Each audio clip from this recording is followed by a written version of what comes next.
Thanks to Megadeth, we are cured. Poison was the cure off of Rust in Peace. Before that, Balance of Power with Killer or The Cure off of Perfect Balance. Circle to Circle with Isolation off of Seasons Will Fall. And Dreamscape with Infected Ground off of End of Silence. This was Mostly Metal's tribute to the coronavirus. I'm Ken the Metal Professor, and it is time to transfer over here on WVLP to the Northwest Indiana Wrestling Action Program. Your insubordination will not be tolerated.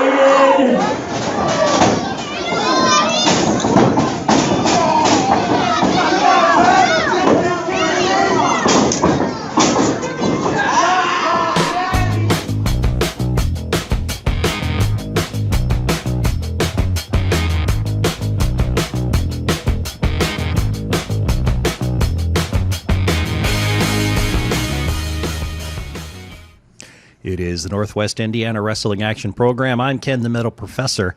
It's Sunday, March 8th, and last night, Saturday, March 7th, I had the pleasure of going down to Lafayette, Indiana to visit BMFX. That's a wrestling promotion that runs down there in Lafayette. They had a show called The Greatest Show. Everybody was super nice, and it was a nice place to see a show, and you were about to hear delayed audio coverage of the event for the rest of the hour, so you can hear the highlights of some of the matches in audio form. Their next show is going to be in April. There will be details about that at the end, and I actually have more audio than I have time for between now and 10 o'clock, so I'm probably going to squeak past the top of the hour, and now I'm going to shush and start this thing up.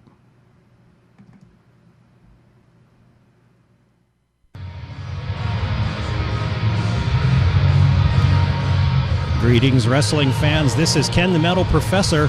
I'm down in Lafayette, Indiana on Saturday, March 7th for BMFX's show, The Greatest Show, at a building I believe is called the WEA Community Center. Now, the reason I can't double check that is because I don't have cell service here. And there's no wireless, so I am not able at the moment to go online and double check. I mean, I know I had it typed into my phone at one point because I used Google Maps to get here. But this is my first time visiting BMFX in Lafayette. It's my first time here at the community center.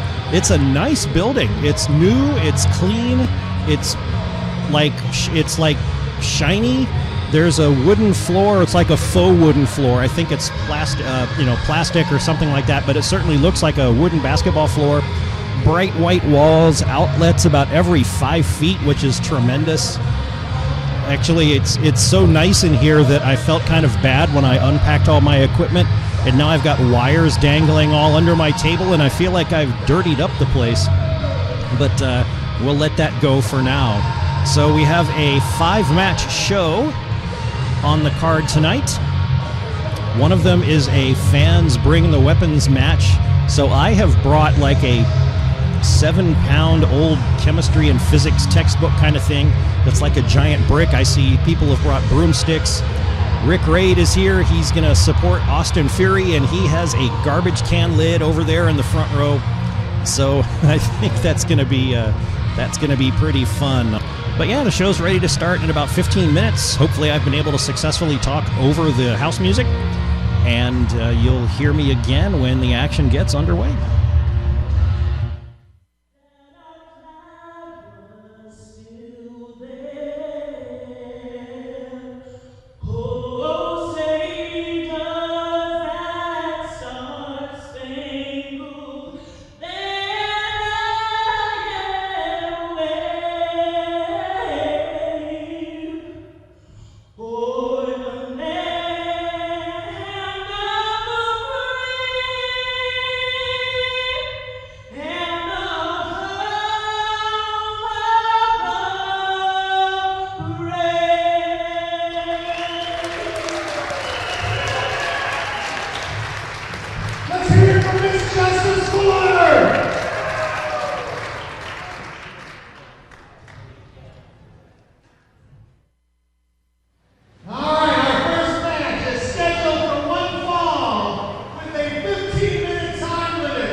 so I was trying to avoid recording all of the introductory chatter, and I missed the very first part of one of his announcements that I crept into, which is that the BMFX organization always does a fundraiser in conjunction with their shows, and so this particular show is raising money for a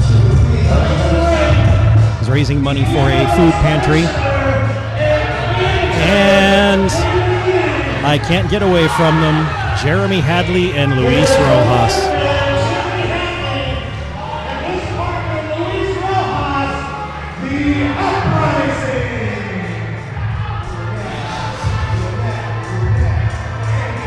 The Uprising, Jeremy Hadley and Luis Rojas. No friends here, very much like pretty much everywhere they go.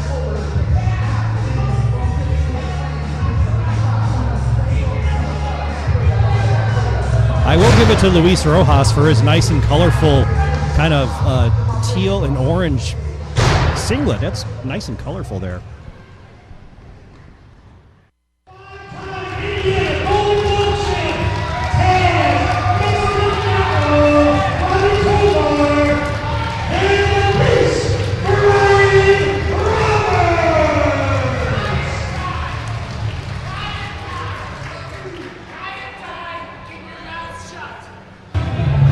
The opponents for Hadley and Rojas are the Beast Brian Roberts and Taz, the Taz Mexican Devil Robbie Tovar.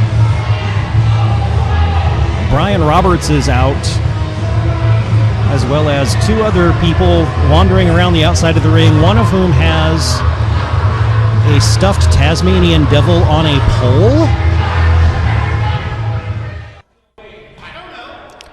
As is the case in most places, Jeremy Hadley is yapping. Taz has not come to ringside yet, and everybody's wondering where the heck he is. The stuffed animal Tasmanian devil is at ringside. Nobody has seen Robbie Tovar.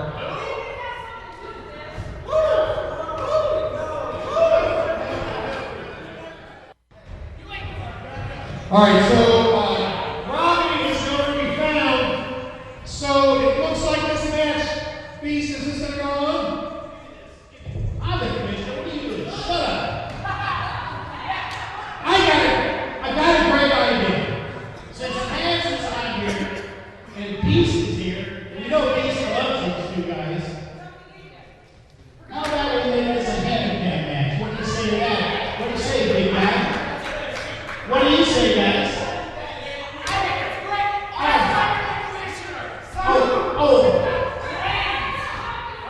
Hey, Greg, take the night off. You should get paid. Take this match off.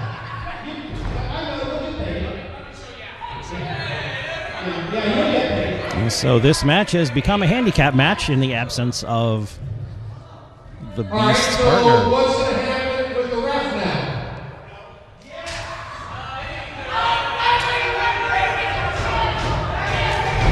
All right, so it looks like this match is going to go on. It's going to be a handicap match. And not only is this a handicap match, but the gentleman who accompanied Luis Rojas and Jeremy Hadley to the ring has taken off his sweater to reveal a referee shirt underneath. This is not rigged against the Beast in any way whatsoever.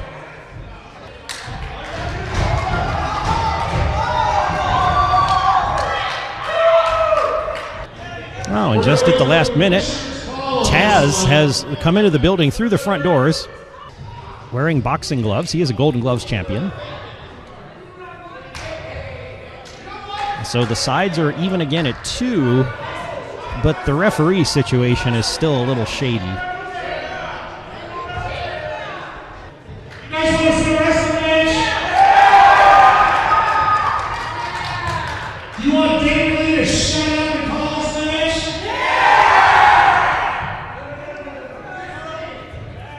Here's the thing. You are not licensed to wrestle in the state of Indiana. Box, okay, but it's a 2-on-1 wrestling match. He's licensed. You're not. So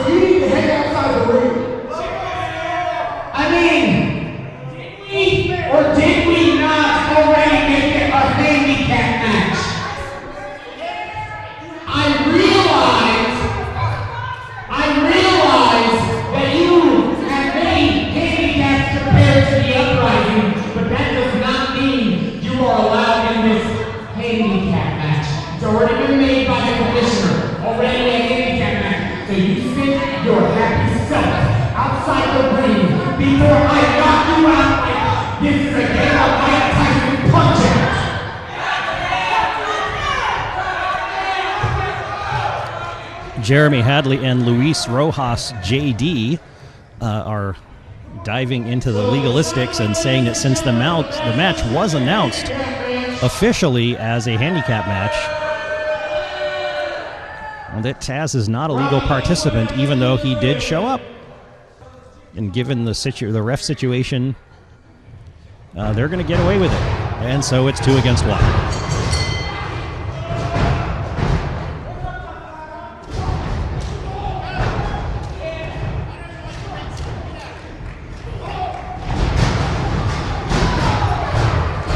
And the ref has sent Taz to the back along with his 2 ring attendants and the stuffed Tasmanian Devil on a pole. Oh, wait, one of the attendants is still here. I don't know what her name is, but she has wrestling boots on. She looks ready to go if needed.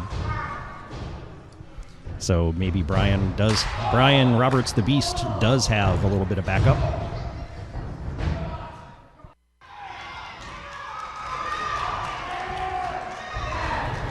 Although he had been sent to the back, Robbie Tovar, the Taz Mexican Devil, or Taz, is back out with his boxing gloves. He's taken out Jeremy Hadley. Now he's going to work on Luis Rojas with body blows.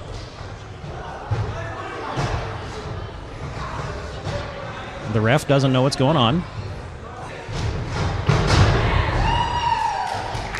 And Luis Rojas flops over after the beating he just took.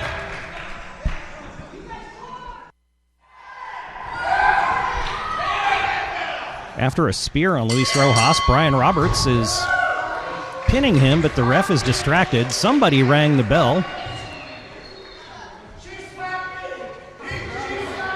And the referee is calling the match in favor of the Uprising for some reason. Well, I think because Taz's ring friend slapped Luis Rojas. By disqualification, Warfare Jeremy Hadley, Luis Rojas, the Uprising.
So Luis Rojas has challenged Taz to a boxing match at the next BMFX show. Could be a case of be careful what you wish for.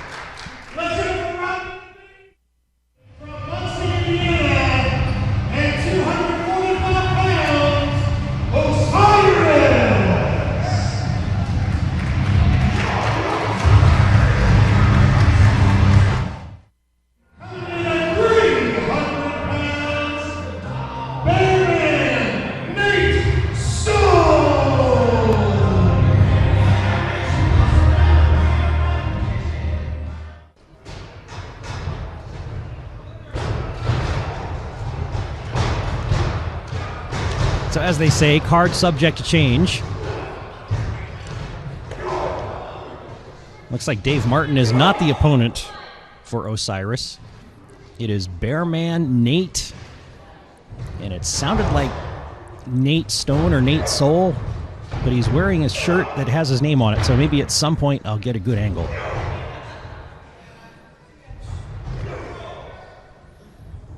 But he's definitely Bearman, and if anybody was going to be called Bearman, he looks the part. He's big, lumbery, with a big, thick, bushy black beard and long hair. Wow. And a big, stiff kick to the back of Osiris.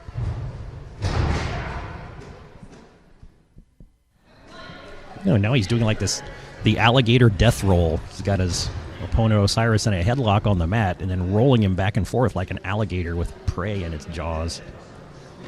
And Osiris was like, all right, good work. But he's back on his feet.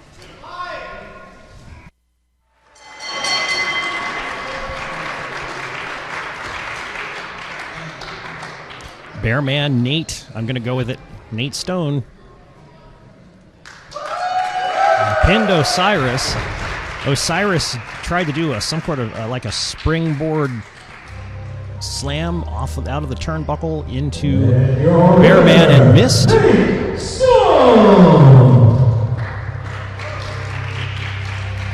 And then Bearman got him with a clothesline for the pin. And a handshake after they're done. That's good.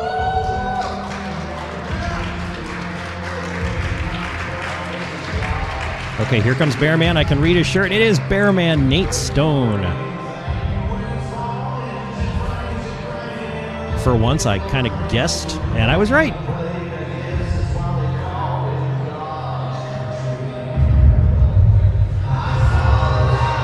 Osiris is leaving with a bloody nose, and so the BMFX security staff and sanitizing crew is in the ring with wipes to get it safe for the next match.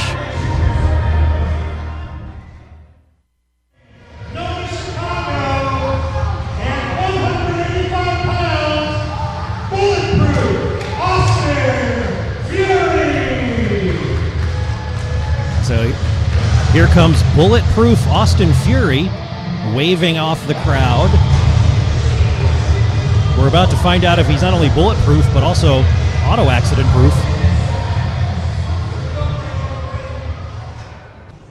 I'm really glad to see Austin doing well because he was in a bad car accident a while ago. Posted some pictures on Facebook that just did not look good, but he's up and at it now, and that's amazing, and that's awesome. But for the rest of the next 20 minutes, I have to boo him.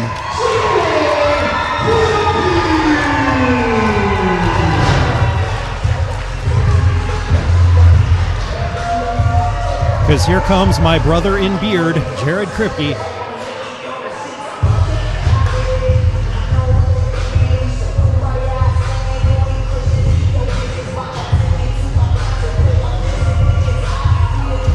So as glad as I am to see Austin Fury doing really well and ready for a match, I hope Jared Kripke beats him up.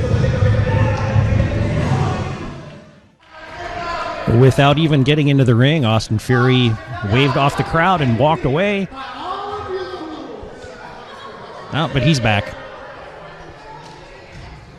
That could have been the fastest first half of a wrestling show ever. Maybe we'll get a match out of these guys yet.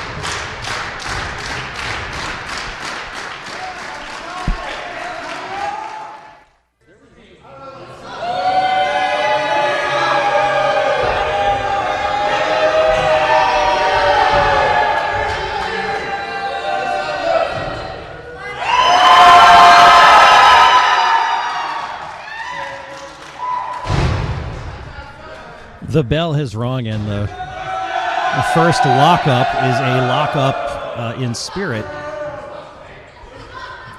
It is the time-honored tradition of the cheer-off. You just heard the reaction for Austin Fury. Here comes Jared Kripke. And while he's up in the corner, Austin Fury hit him from behind. And now we're off.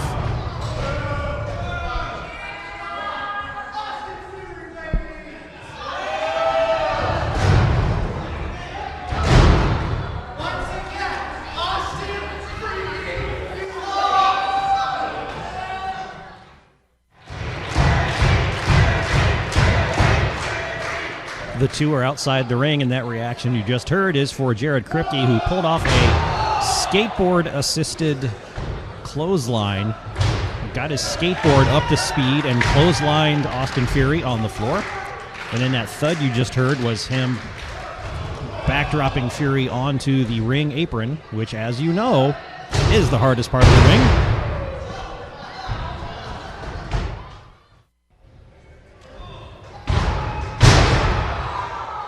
Fury and Kripke were locked in the ring, each trying to suplex the other. Fury won it once and won it twice. That's 2 suplexes on Kripke. He rolls him over. Now he's going for number 3. Yikes.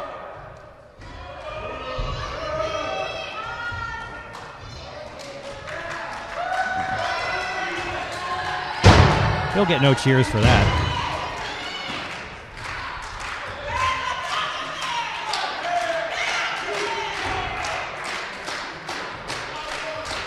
For a while, the match went back and forth. Each guy had a pinfall attempt on the other. For a while, it's been Austin Fury with the upper hand, but Jared Kripke just gave him a drop toe hold into the turnbuckle. And so now Austin Fury's a little bit loopy, and Jared Kripke's trying to take advantage of that.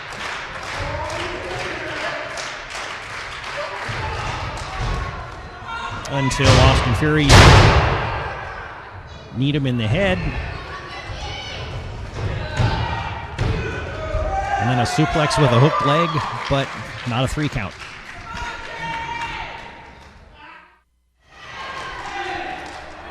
We just had the simultaneous cross body. Each man slamming into each other so they fit together like 2 Lincoln logs. And now they're both down.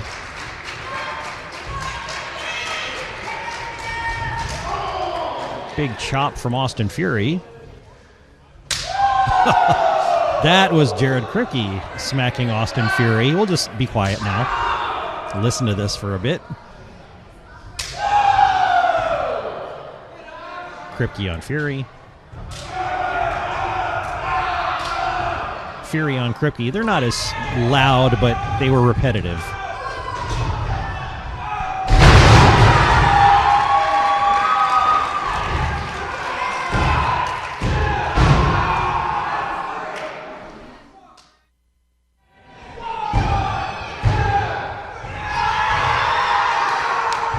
Fury just hit Kripke with a wicked spinning kick, but then he took a little too long to crawl back over and make the pin, and he didn't get a 3 count.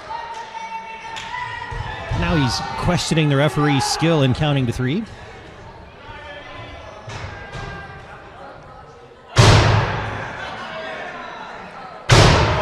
And now he's warming up the band.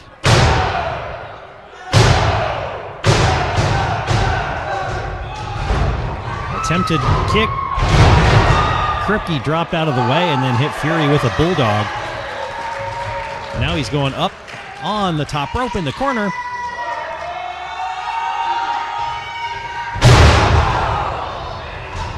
And a twisting, flying body slam, body press, splash, whatever you want to call it. I'd call it Twisted Bliss, but that's probably a trademark infringement. So we'll call it Twisted Kripke. And he gets the 3 count. Okay, right now we're going to take time to recognize all the transitional announcing on the great work that they do for the community. And on behalf of Lafayette, on behalf of BMFX Wrestling, and on behalf of everybody in Tippecanoe County, we would like to give you a portion of the proceeds. Right now, $200.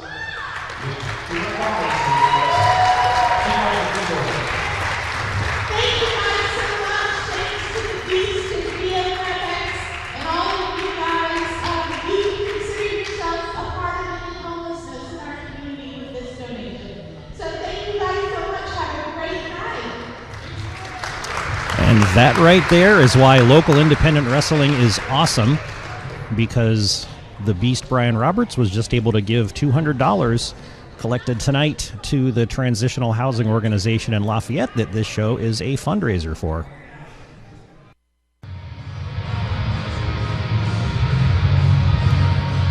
Greetings, wrestling fans.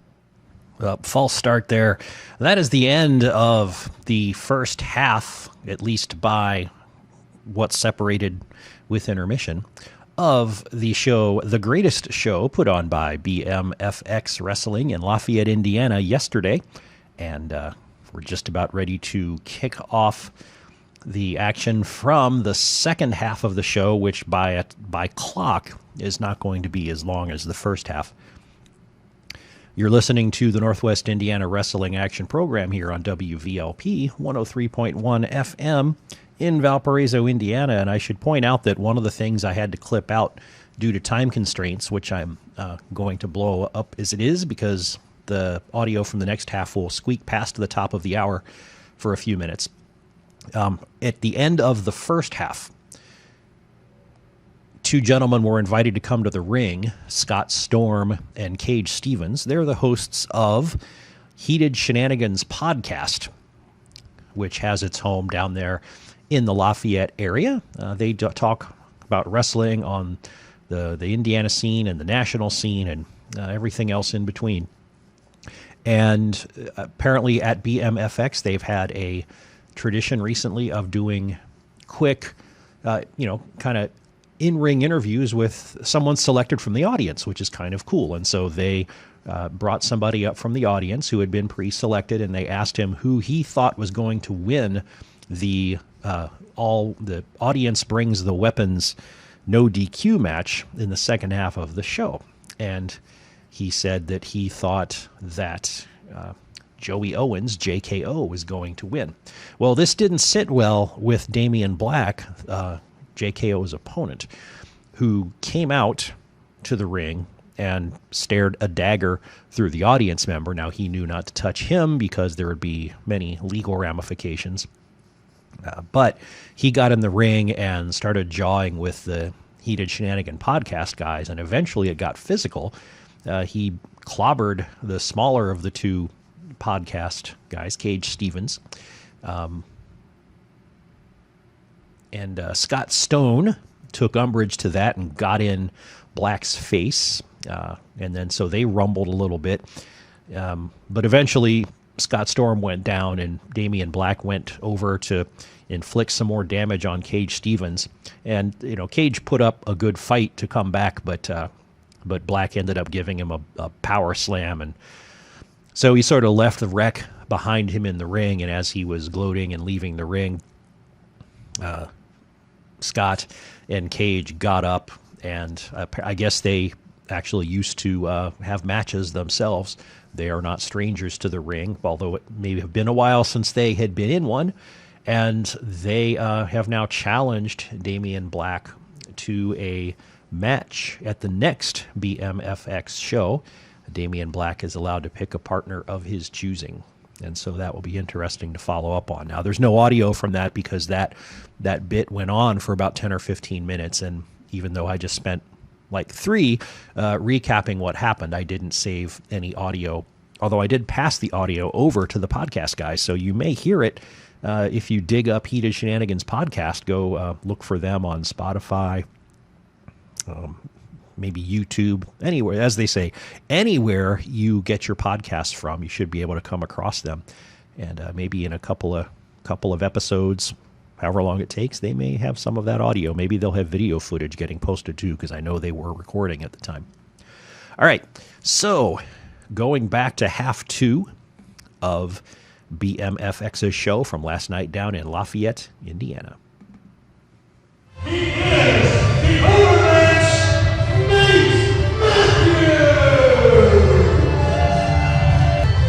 It's always fun to go to a show where I'm not familiar with some of the workers, because, when somebody new comes out, you don't know what to expect. And Nate Matthews looks formidable. He's got kick pads, so I'm expecting a lot of noses to be broken. But he does not look like a happy gentleman.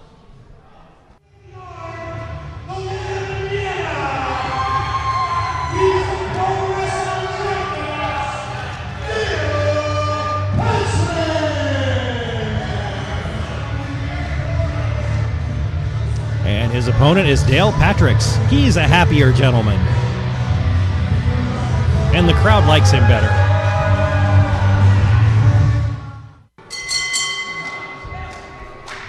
All right, now there was a good bell ringing to start the second half of this show.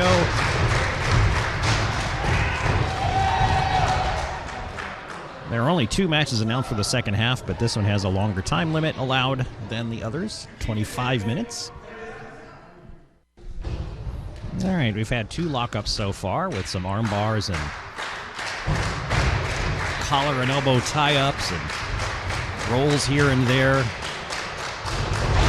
Much to my surprise, Nate Matthews just broke cleanly from Dale Patricks. So now the third lockup, which eventually leads to a snapmare, so Dale Patricks now has Nate Matthews on the mat. The head scissors changes that, and Dale Patricks is doing a headstand to get out of it. It's just some good old-fashioned get-the-match underway wrestling. And what had been good, clean wrestling turned into a slap from Matthews. And that heated things up for a bit. And he just gets tripped up by Patricks, but not a 3 count.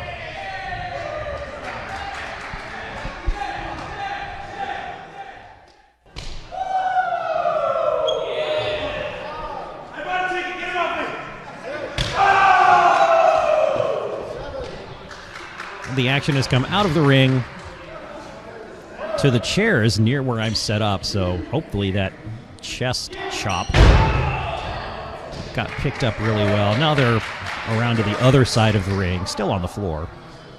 And Patricks rolls his opponent back in. Now they're back in the ring.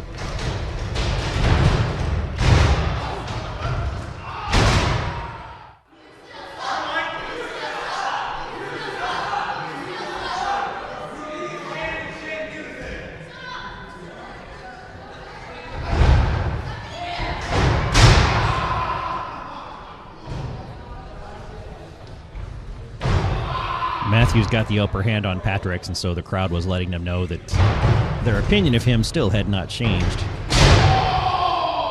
And now he's going around and stomping on Patricks.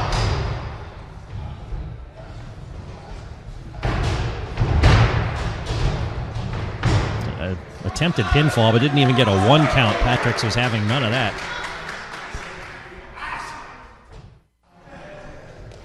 Matthews has been working on Patrick's left leg for a while, and he just took it out with a drop kick to the knee.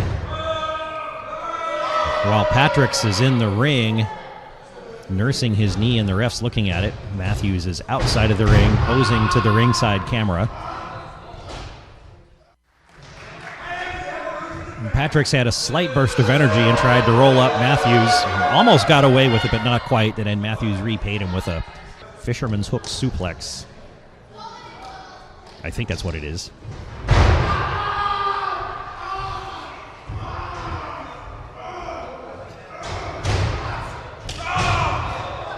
There's a chop to the chest from Patricks, and then he's taken down with a knee to his chest. And Patricks is not having any luck mounting offense at this point. Giant leg drop by Matthews on Patricks. Still no 3 count, though.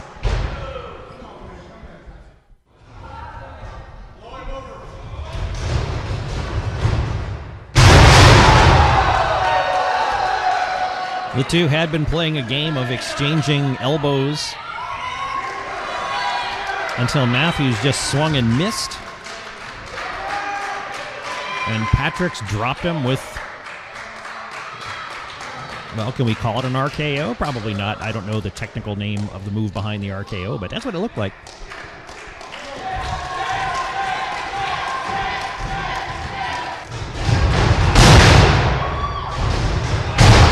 And now Patricks with a clothesline and a back elbow. And now a big choke slam onto Matthews. but no 3 count for him. And it looks like when somebody who's not Randy Orton does an RKO, it's called a jumping cutter.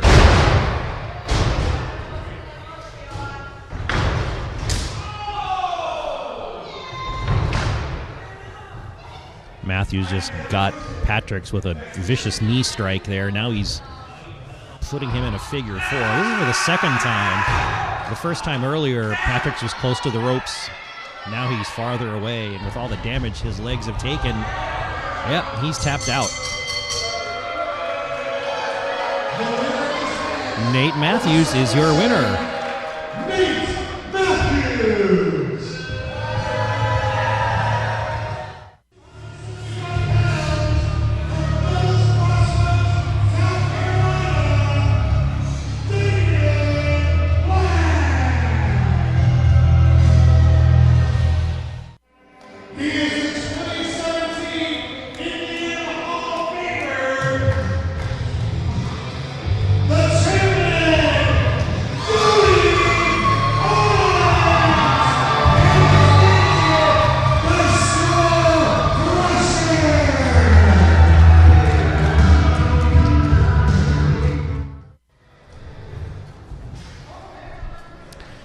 And it's time for the main event.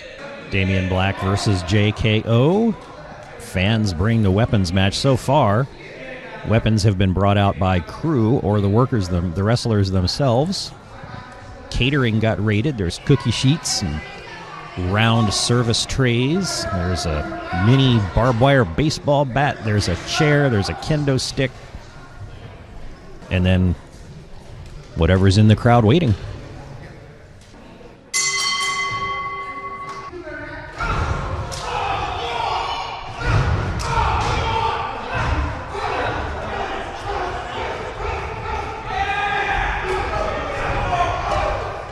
Whereas the last match started with a little clinic of wrestling moves and holds, this one started with these two guys just punching each other in the face. Oh, and here comes Black with his little mini barbed wire baseball bat already. A swing and a miss. JKO has his ringside partner from the Skull Crushers unveil his own weapon that was covered in a black cloth. This is a baseball bat with barbed wire wrapped around it and a saw blade stuck into the center of the top of the bat. You know when you're at a wedding and the servers bring out your glasses of water on a round tray? Well, that's what just went into the nether region of JKO. Black did it with his head, though, and he's sort of regretting that, too.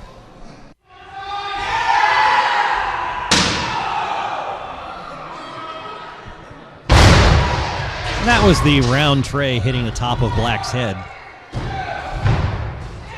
Only a 2 count out of it.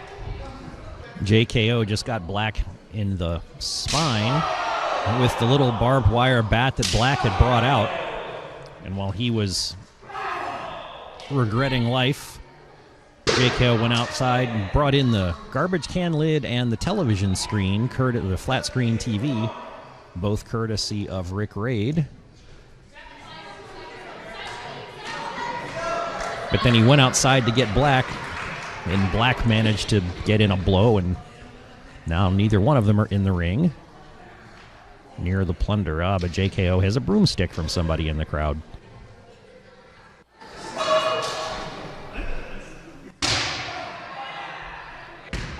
I think I missed the sound of the saucepan hitting Black in the head, but then I got the sound of another cookie sheet hitting his head. These guys are going to need some Tylenol after all this.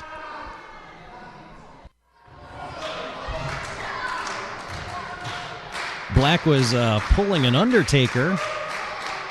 JKO and Black were in a finger lock.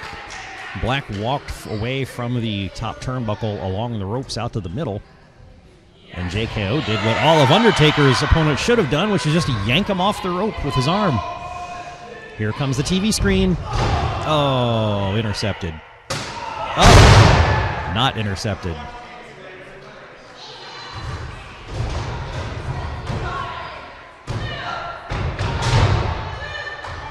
Black got a 2 count after hitting JKO with the TV.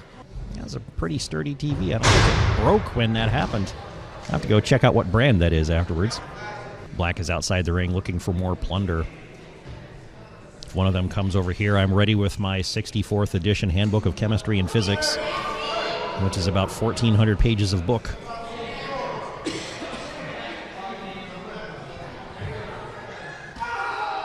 Some inspired person in the crowd has brought a blue wiffle ball bat with thumbtacks in it. Black is using that on JKO. The next weapon to make an appearance, which doesn't make a lot of noise but look kind of painful, is the grill from the front of a small car, which Black just introduced to the back of JKO several times. So now he'll have grill marks on his skin. JKO's tag team partner, who's been out at ringside, is now delivering a few blows to Black.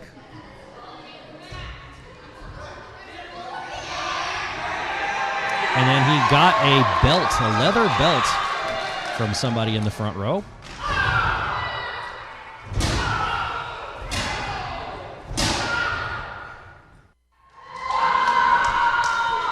For those keeping score at home, a bowling ball has now made an appearance.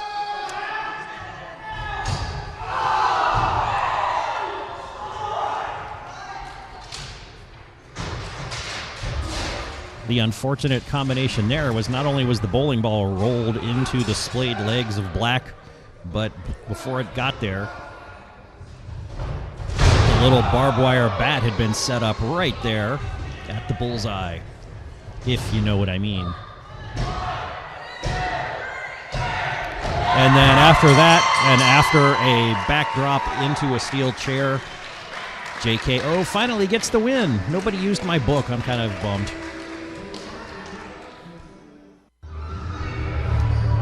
Well, unless there are any more shenanigans, I think that wraps up BMFX's The Greatest Show from here in Lafayette, Indiana. Next show is April 18th. Don't forget the next show is April 18th. You can get those advance tickets tonight as you leave tonight, so make sure you get yourself some tickets. Don't forget BMFX, April 18th. Be there. People are starting to leave, and Damian Black is still laying in the ring. Nobody cares. Well, the security guys care. They came out to get him. Well, thanks for tuning in. This has been Ken the Melda Professor for the Northwest Indiana Wrestling Action Program on WVLP 103.1 FM in Valparaiso, Indiana. I'm not sure what I will do for episode 100 quite yet, but this has been episode 99. And you can tune in again next week for Mostly Metal.